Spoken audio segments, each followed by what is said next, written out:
Басқосу қазақ тілі клубы сіздерге арнап видео сабақтар жазады. Осы сабақтарда клубты қалай жүргізу, қазақ тілін үйрету бойынша нұсқаулық болады.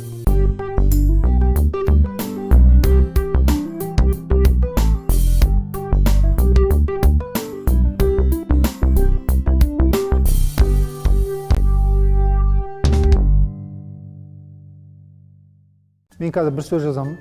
Данияр оған қарамайды. Данияр оны көрмейді. Ол сөзді сіз Даниярға түсіндіру керексіз. Сіз оны табу керексіз, ол сөзді. Сонда бір адам таба бермейді да. Сонда әркім сөйлеу керек, әркім қатысу керек. Бәріміз қатысу. Бір қатысушы тақтаға теріс қарап отырады. Жоқ, болмайды. Оны тек қана Аида түсіндіреді. Жүргізуші тақтаға бір сөз жазып, тақтаға теріс қарап отырған қатысушыға түсіндіруді сұрайды.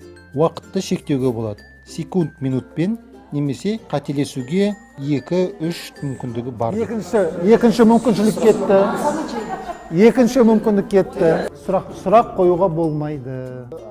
Теріс қарап отырған қатысушы нақтылау үшін сұрақ қоя алмайды.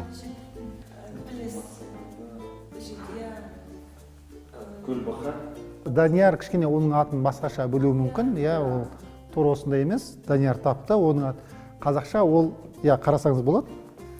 Құрбақа дейді оны қазақша. Ойынға қатысушы кез келген адам түсіндіруге дайын болу керек. Сіз білесіз, Түсіндіруші қолмен, қимылмен, дыбысты пайдалана алмайды. Тек қана сөзбен түсіндіру керек. Пәтерім жоқ. Сол жерде.